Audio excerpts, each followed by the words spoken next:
Comics in Quarantine Solving Problems with Steve and Allen and Erich McElroy. Starting soon.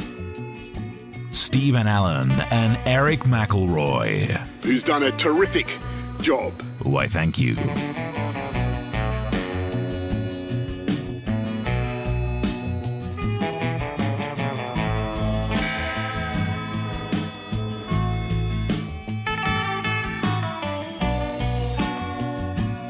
Comics in Quarantine Solving Problems with Steve and Allen and Erich McElroy. Starting soon. Streaming live on the internet. And I think you said you're going to test that too. We did test it. Yeah, it works sometimes. Starting soon.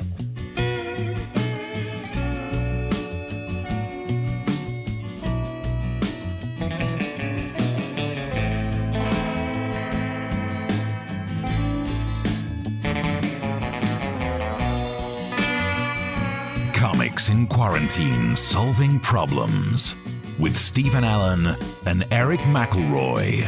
Starting soon. Doing online shows. For much longer than I would have liked. Suit yourself.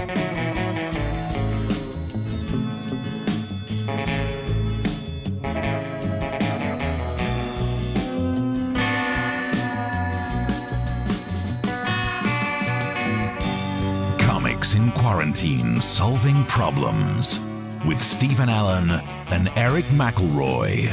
Starting soon.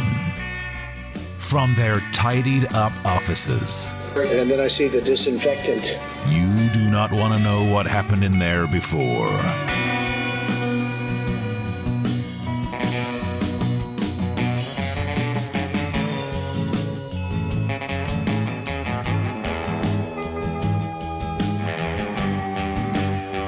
Comics in Quarantine Solving Problems with Steve and Allen and Erich McElroy. Starting soon. Answering the questions from you, the people of this country. If you email them in comics@somenews.co.uk or tweet at Mr. Stephen Allen or at Erich McElroy.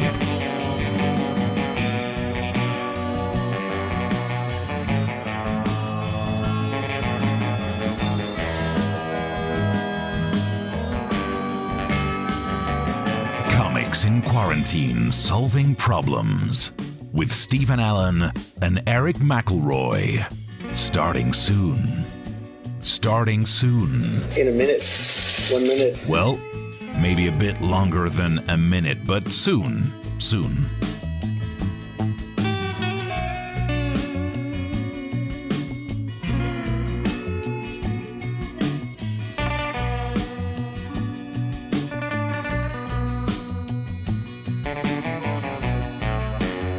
Comics in Quarantine Solving Problems with Steve and Allen and Erich McElroy.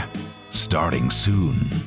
The web show we started because we were out of work. And it is still true. All right, don't rub it in.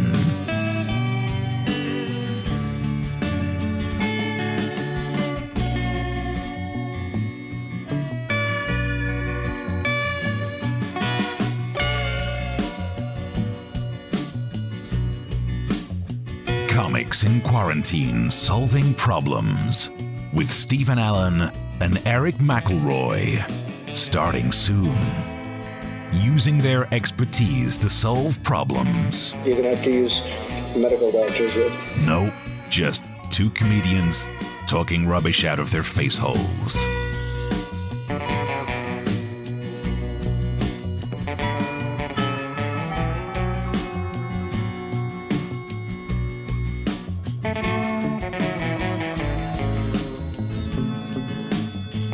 Comics in Quarantine Solving Problems with Steve and Allen and Erich McElroy.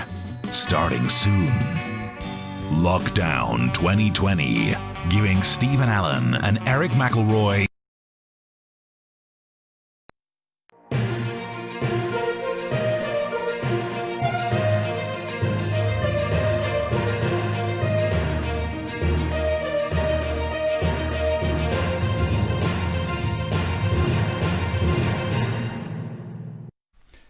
Hello and welcome to Comics in Quarantine Solving Problems. I'm Steve Allen.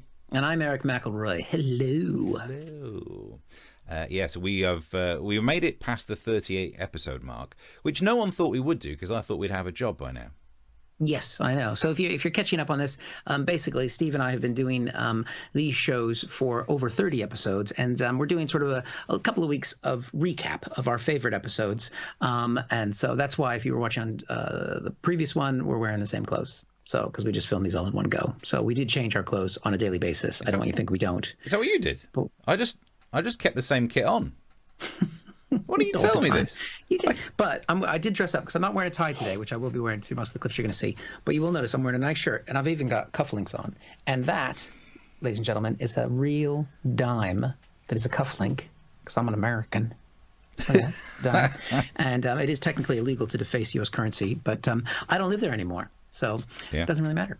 But yes, so this is our chance to look back at some of our favorite bits over the last 30 weeks whilst we've been in lockdown and unable to communicate with the wider world. And so it's some things from the news that we found that we liked. There were problems that we allegedly tried to solve, but that was just a device to call the show something. We have solved no problems. Yeah, very true. Yeah, it's a way of just dealing with people's comments and dealing with the news, and it's been fun to do. And I tell you what, and this is what I like about doing these look back at our favourite bits. It's reminded me some of the things we've learned along the weeks. Yes, like episode 1, we barely knew how to make a show, and now we're getting better at the tech. It's looking better, and some of the pre-recorded bits. And that's why my first clip for this show, one of my favourite memories, involved some actual on-location shooting. Nice. I went for a run when I started to try and get back into running because I was just gaining the pounds during the MASH Report filming stage. I was just not... Week 1 of the MASH Report stuff, I just lay down. If I wasn't filming the MASH Report, I just lay down on the sofa and I had a bad time. And then we started to do this, and by the time this clip happened, I'd started running again. And I was on a run, had an idea for a sketch, so just filmed something when I was out there. Yeah, everyone looked at me like I was weird, and I thought to myself, well, they'll understand what it's for when I turn it into a funny sketch and realise they're not going to see that. The odds of anyone seeing any of this? No. Yeah, no one. We know people have seen it because there have been comments on it. People have actually given us money for this. So some of those were in my family, but other strangers have enjoyed this. Yeah, but not the ones who were staring at me going, what is this? Why is the guy getting his phone out now and filming? Well, you'll see what I filmed. Also, it involves some in-flat filming, which I started to get into, and I got a tripod for this. And even better, it's on the sports topic. And people might not know that we did a show together on a radio station that loved sport. It was very keen on sport. Yep, and that was the name. What was the name of the station, Steve? I think it was Love Sport. That was it, yeah. And how much do we love sports, Steve? You and I? I mean, a fondness, a vague acquaintance also aren't true. So we don't like sport, and yet somehow managed to do a show about, well, not really about sport, but on a sports station together. So it was nice when we started to do sport topics on this show, and I think this is the first one we did. Have a look. But over in America, they've been saying, look, things need to be opened for some very important reasons. Here's a clip. We want to get our country open again. We want to have our sports leagues open. You want to watch sports. It's important. We miss sports. Do we need to open up society to let people watch sport? No, we don't. We just need to start watching lockdown sports. For example, whenever you go into the supermarket, seeing people panic and try and stay at least 2 meters away from everyone else who's coming near them, that's like watching the Western version of Kabaddi. It's quite enjoyable. I personally enjoy placing bets on how long I can watch a runner for before they get stopped by armed police to ask why they're out of the house. There's another sport which I came up with that we could enjoy, pigeon racing. Now, I know you're not actually allowed pigeon racing. When they get together, they call it a meet, I think, and you're not allowed. It's one thing we're not allowed to do is meet. But you don't have to go to the pigeons can come to you. Next time you go out on a run, if you spot some pigeons, watch them race. I went for a run earlier and saw this exciting final. And as we come into the final metre, it's Koo Stark in the lead with Flockstock and Two Smoking Barrels bringing up the rear. Koo now starting to slow. He's not been beaten since the sitting on a ledger, but it's Flock that's having a great season. And he overtakes. It's all over. And they'll be dancing on Pigeon Street tonight. Exciting stuff. That was very exciting. Yeah. And also, I've been inventing some sports as well to try and help out my fellow sports athletes. Is that what they're called? I have quite a long corridor in the flat that I've got a big mortgage on, and I also have some very cheap nylon slippy socks. Put those together, and what we've got there is human curling. Human curling, take 14. I've been polishing this floorway for quite a while now, so stay there. Take a run up from the kitchen, see if we can go for the record.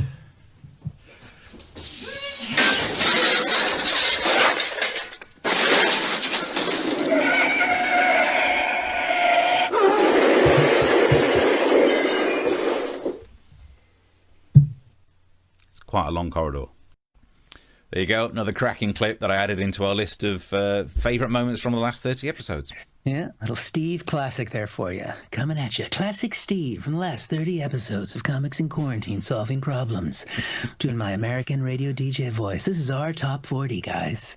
It's getting weird now. It's getting creepy. It's weird. It's a top 6 of each episode. Anyway, yes, this is our look back of the work that we have done over the last 3 or 4 months, and this is the only thing that we have to show for our lives currently. I should think about my family, I suppose. Anyway, they're not watching. They're not. We're comedians. This is our priority, and so this is our chance to look back at what we've done while we've been in lockdown. Some of our favorite clips, and some of the things like this next one coming up. I'm gonna do a little bit of a humble brag, Steve. I did a little bit of a satirical rework of a very famous TV show intro to make a point to cover a story, and just in the last week or so, I noticed that Stephen Colbert of the Colbert Show in America. They basically did the same thing from a different angle. So basically, we were ahead of the curve. They were stealing. I think they've stolen. Look, I think we can definitely take off the table the chance of anyone seeing this and nicking the idea. But I think it's actually genuinely good that because it's not the first time. There were some bits that we did that Bill Maher ended up doing something very similar to. And again, there's no nicking. It's just proof that we're doing stuff at least sometimes to the level that other people who get paid for this do. Yep. I cling to that, like the floating bit of boat that Kate Winslet was on that just makes me think, maybe we're not doomed. Maybe we're not Leonardo DiCaprio slipping in the sea.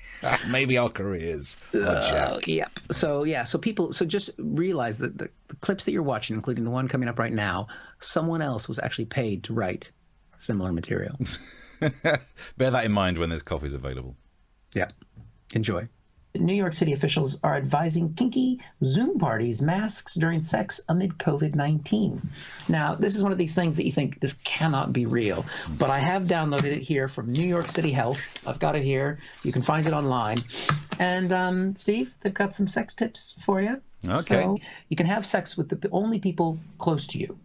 That's just physically true, isn't it? Safest partner is someone you live with. Yeah. But obviously, I've been married a long time, so that's not happening. Back to the masturbation. But if you decide to go for the crowded sex, they tell you how to do it safely. Go with a consistent sex partner at the orgy, which again, not the point of the orgy.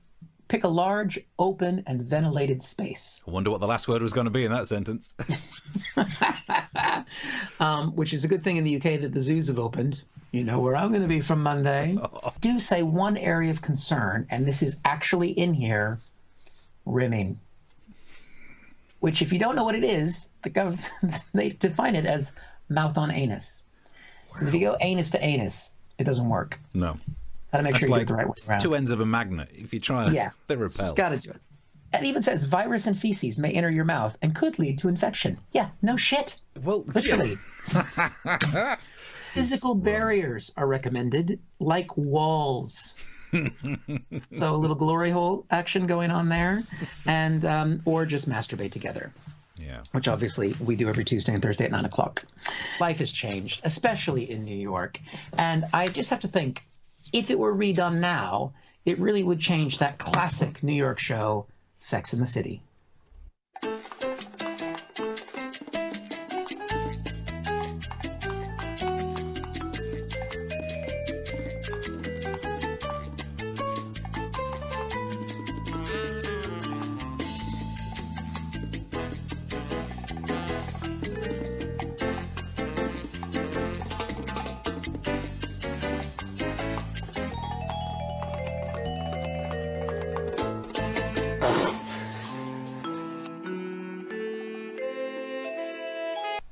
Ha ha ha ha ha. Wasn't that funny, Steve? It is difficult laughing at your own stuff. But we are picking bits that we enjoyed, or at least enjoyed making, I Right. suppose. I should have laughed harder.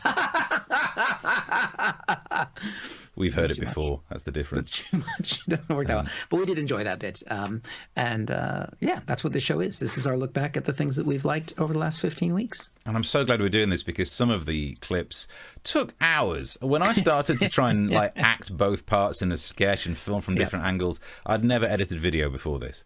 And then I ended up, there's one which I might include in a later one, you know, the Gone with the Wind thing where I edited myself into the film. Yes. Not very well, but Yeah. I had no idea how to do that before. So some of these clips took absolutely hours to do, so it's nice to be able to play them out again.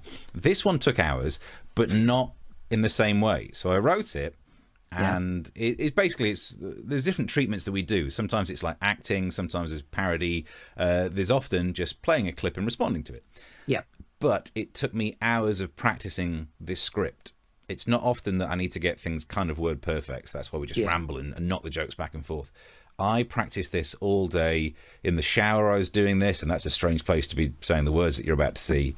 I did it when I was walking back from one of the runs. I do hope no one overheard me. Also, there's a chance the neighbours heard as well. In fact, the neighbours on that side have moved out since then, and I wonder if this was part of that. So if you don't know... because I know what's coming. Yeah. Alex Jones, I genuinely subscribe to his podcast, the Infowar thing. It's I can't listen to it all because it's flipping huge, but it's amazing to see the spiral of thought that he goes down. So this is my effectively tribute to Alex Jones because there was a clip on Twitter that made him go viral. It all gets explained. Enjoy. Alex Jones said something about what he would do to survive post-coronavirus crisis, and he had a very interesting choice of words. Let's have a look. You know what? I'm ready. My daughters aren't starving to death. I'll eat my neighbors. See, my superpower is being honest. I'll eat your ass. I will. Yep, I believe him. Because when I first saw that clip, I thought he was saying, that he would use them as a source of food. But now I realize what he's effectively saying is, like, I will eat your ass. If I need food, I will debase myself sexually. I will eat your ass. I will go to town on your butthole. I will worship at Satan's great brown mouth. I will do whatever it takes. I've checked. I've got supplies. I've extrapolated. I don't need to do this. Maybe I want to do this. Maybe I want to go out. You buy me dinner. I eat your ass. Now, my daughters will not starve. I ain't gonna starve. I'm carrying so much extra weight. I don't even need to think about this. But I do think about this. I think about it a lot. Think about you and me. Think about eating your ass. My superpower is honesty. I'm honest. Not with myself about my sexual proclivities, but I will eat your ass. And the people I feel sorry for in all of this are his neighbours. Imagine, right? You're just minding your own business, flicking through Twitter on the weekend. Jonathan, that man at number 5 is talking about eating your ass again. There you go. One of the clips that I'm apparently proud of. That's the thing. So somebody's going to be watching this going, that's what he chose to highlight? Yeah. Yes, that's what we chose. So yeah, thanks for joining us. I think some of the clips that we've had in the show over the last few weeks, I mean, we want to be funny. That's the goal of doing this. That's why we put comics in the title of the show. It's maybe was a little bit brave of us, but we want to do some satire as well. Want to make a point every now and then. So this next clip coming up, the reason what I'm doing is I'm saying that I got a little bit ranty, not ranty at the beginning of it, but I was doing a long setup on purpose, not because I hadn't edited my script, but because I wanted to do satire, and I wanted to make that extra point, and the way to do that was to do the long build-up. So there's this long build-up here, but then I quite enjoyed the payoff. So that's why I've selected this from the plethora of choices from our last 30 episodes. I believe in complete and utter free speech. I don't think that you should have hate speech legislation. I think, you just can't censor what people say. But I'm not one of those people who, whilst I'm for free speech, I do think it's okay to deplatform people, because people don't have a constitutional right to be on Twitter, or in this case, to be on HBO Max, taking the Gone with the Wind example. A lot of people have been getting really wound up about that they're coming for this film. You know what? They're coming for Gone with the Wind. And you know what? I haven't watched it, and I wasn't gonna, but it's gone now. Because I'll be honest with you, I've never sat through it. It's really long. It's old. It's boring. Just leave it there. I mean, if that's what our racists are doing, let them stay busy with that. But the hyperbole around them taking down the film was insane. But of course, we saw this headline today, Gone with the Wind. Oh, it's likely to be back on HBO Max next week with an African-American scholar explaining some of the things. So that's all HBO wanted to do, was take it down, provide some historical context, and put somebody on there who could talk about the Black experience, either watching the film or put it in period context. Now, of course, the people were probably outraged about that. They're like, I don't want somebody ruining the film, talking about it, unless it's Morgan Freeman. I mean, he can say anything. I mean, if they get Morgan Freeman to do it, I don't really care. It's fine. But you know what? They're saying it might be back on next week. It might not be back on next week. So I bet there's a lot of people out there going, I can't believe they've taken this away from me. I can't believe, you know what? Unless, of course, I go on Amazon Prime, and it's available to watch on Amazon Prime. Okay, never. Well, that's not a good. What if they take it off Amazon Prime? Well, I mean, what am I going to do then? Oh, I could go on YouTube. Okay, it's available to rent on YouTube. So, but still, that's not good enough. What if they take it off YouTube? Then you got Google Play. Which is basically YouTube, I guess, but just a different brand. But still, I mean, I guess, what if I'm old school? What if I want to see the classics actually in the cinema? Where am I going to go? Where is it going to show it? Oh, that's where. Okay. Satire, ladies and gentlemen. Oh, yeah. That's what we do. The dictionary, you'll find that clip. All right. Right? Do they put clips in dictionaries these days? Then maybe they do. They're all online. And so are we. I look at. So are we these days, because this is why we're here. We ain't got no jobs no more. All the work disappeared, so we started doing these. It's a mixture of comedy, talking about the news, pretending to solve problems, and asking for money, because there's a link down the bottom. And hey, look, none of us have starved yet. Clearly. No, the opposite of starved. It's definitely one of those crises that now it's become a crisis of confidence, and that is confidence in my body image. Yeah, because I've not left the house in so long. So for the next clip, because we're including clips, some of our favourite bits of the last 30 episodes. We did 30 episodes of this. That's more than like a series of Star Trek. In fact, what we should have done at the end of episode 30 is do half a joke and then just have the to be continued dun dun dun dun dun dun dun dun dun dun for about 5 hours.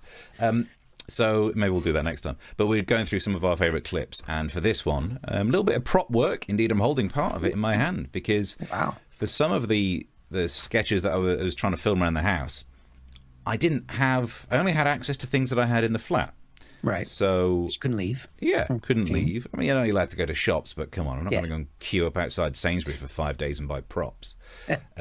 Although for one episode, I actually did go and get food, but shops were more open by then. For this one, using the things I had around the house, including stuff that had been delivered to me, I managed to rip up various things to make some of the stuff used in this, because we started to think about the future of getting comedy back.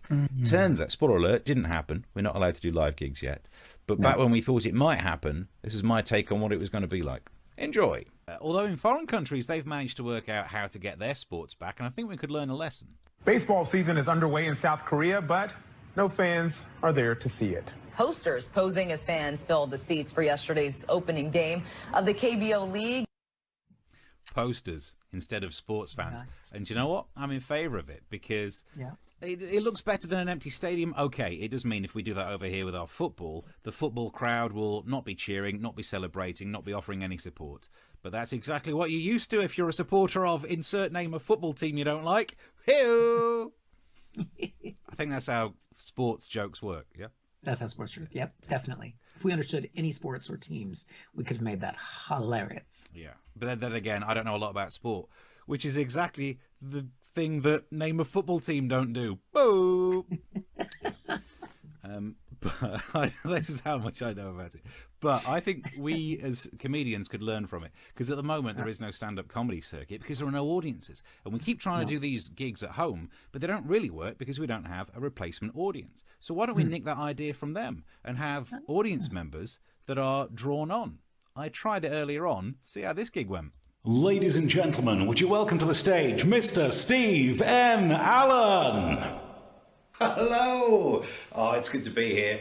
I'll tell you what, I've missed doing stand-up comedy like you wouldn't believe. But we are back, and we've got an audience in. Are you well? I hope so, otherwise you shouldn't have been allowed in. I think we're checking for that these days. But, right, I'm your MC for the evening, Mr. Stephen Allen. Let's see if we can meet the front row. Hello, first up, the lady there. Where are you from? Is it a tree? All right, suit yourself. Next to the guy along there, hello, thanks very much for coming. What's your name? Is it Russell? Because you're a newspaper. Next one along, hello, sir. Thanks very much for coming along tonight. And where do you work? Is it in an office, I presume? Because you photocopy your paper, aren't you? And, oh, finally, hello. Oh, God, that's going to be a thing, isn't it? Christ. Well, I mean, if you're enjoying it, I'd say tell your face, but we're not going to be able to tell. Hey. There we go, another clip. Some of our favourites from the last 30 episodes of Comics in Quarantine Solving Problems, and that's one that I put forwards. Yes. Like it or not. I think it was well put. Well put, Stephen. Thank you. Good job. And I don't mean that to sound as condescending as it feels like when I'm saying it. Good that you did mean it condescendingly. I think it fits. I didn't. It was really, really good. Oh, bless me. You've come so far. Well, that's the weird thing that I've learned by putting this show together. We really have. Like, episode 1 was effectively a mess. We had some tech fails. But these days, I've watched people doing some clips on Twitter, and we're getting better at editing. Touch wood, because at some point we'll have an absolute tech fail. Don't worry. Yeah. So this is where we've been looking back at our life in quarantine. This has been our way of doing comedy, and it's been incredible because it has been well supported. I mean, we've actually had people watch, which I think might have surprised us. Let's be honest, it surprised us. And we've had people give us money, which shouldn't surprise us. So if you want to join those good people, please do. The link is there, and we can keep going at these things.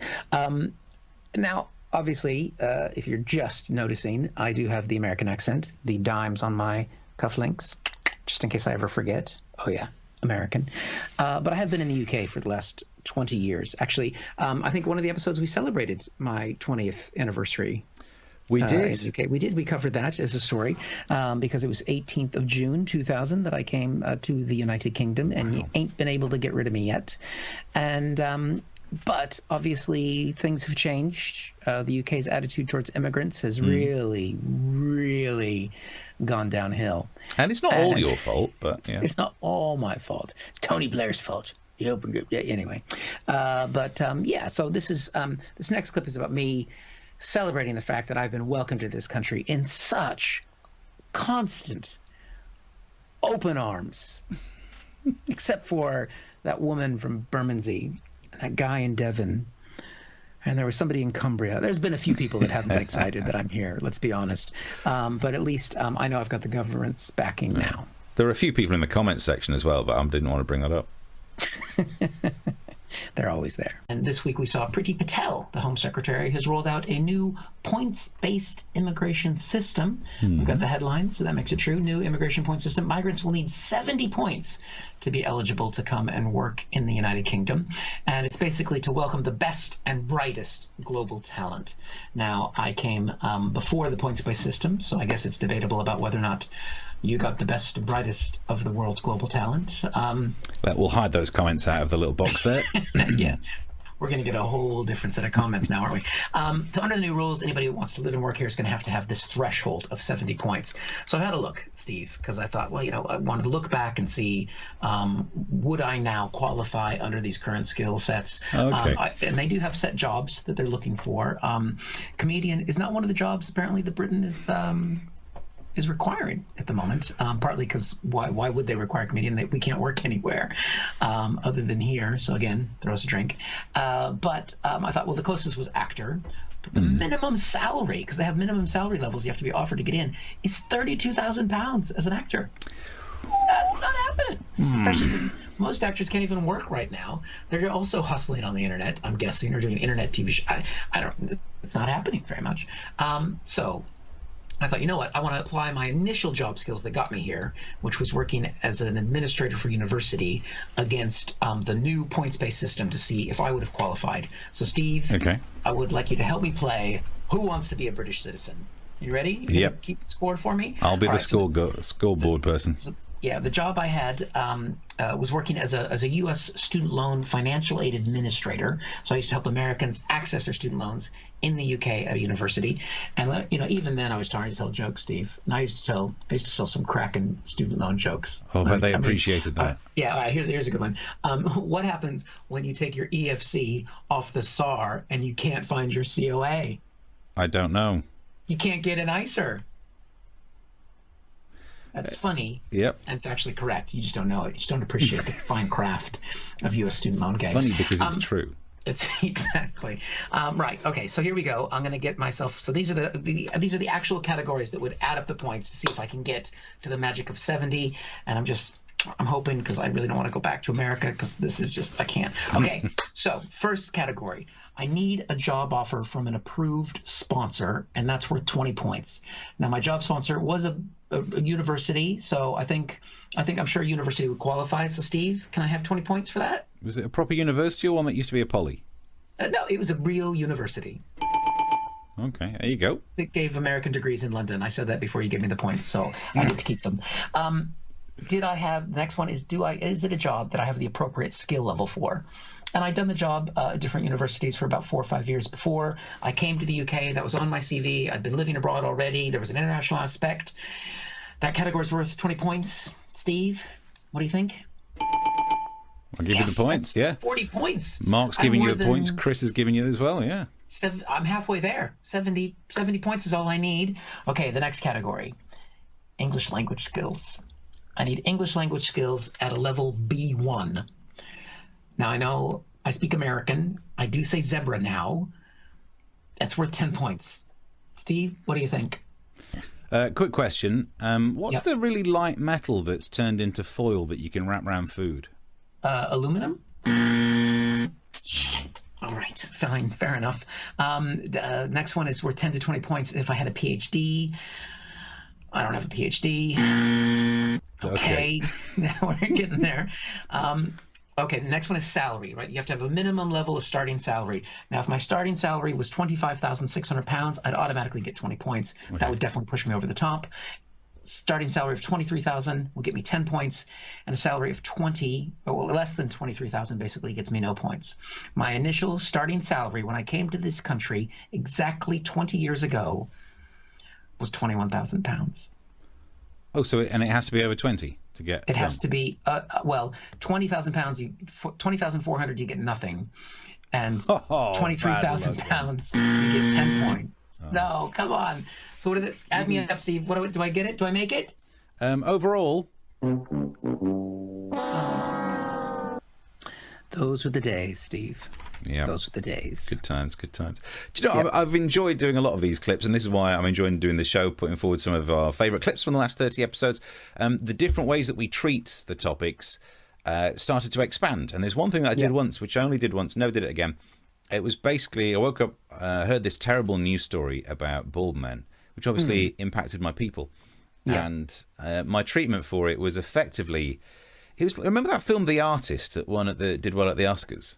Yes. Doing silent comedy in an era when silent films weren't particularly in. Well, we only flipping did some of that during Comics in Quarantine as well. What a diversity of a range of genre. That makes it sound better than it is, but you judge. Have a look. Front page of the Daily Star. Corona shocker. Because every front page has to have the word shocker on it. Uh-oh. Baldies are hit hardest by virus. This is what you don't realise. This is our life. All the time, knowing that we are higher risk, there are always thoughts in our head, like when I was leaving the house earlier. This is what happened.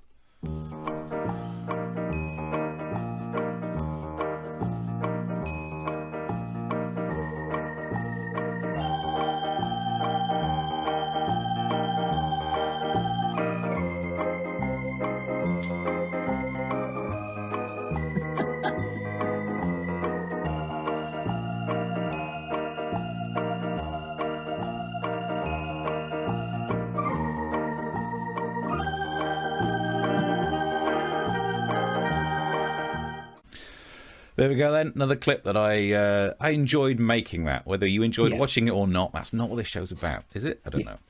Well, I think we can enjoy sharing these things. We get enjoyment on both ends, as I like to say. Oh dear, I bet you do. It's true. I didn't really. That's not what I meant. Yeah. But that's how I feel. So I mean, this is what we're doing with this, is that it has been fun, even though there's ups and downs over 30 shows. You know, we had some tech fails, and we all had difficult times during lockdown. But sitting here doing like whatever this is, and we still don't know what to call it. Web show, streaming something. I think TV show. Yeah, it's not on a TV, It can be. We had people send us in pictures of them watching on TVs, and one of those was in Canada. So there you go. I mean, isn't that amazing that this somehow we managed to knock together this two-person TV type show? It gets streamed all over the world, and it was put on an actual TV in Canada. And all of this, I think this is what no one ever realizes, all of this technology is going through my Huawei router. So if we upset them, we are out of town. Love their work. Yeah. The reason I bought a Huawei router is because at least they're watching. That's true. It's always Huawei. And you know what? We take, I don't know what their currency is in Beijing. Yen? Yeah. What do they have? No. We'll take whatever you got. So yes, so we'll be back again. We've got some more recaps coming up before we turn to the live shows. So if you've enjoyed it, please share it, subscribe, and do that kind of thing. If you did enjoy it as well, you can chuck us a drink, which is very important, really, because that's what's keeping us alive and appreciated. But yeah, that's been some of our favorite bits. Yeah, I'll do another one Tuesday, 9 o'clock. Get yourself sat down, get yourself a drink, and we'll do all this all over again. Till then, bye.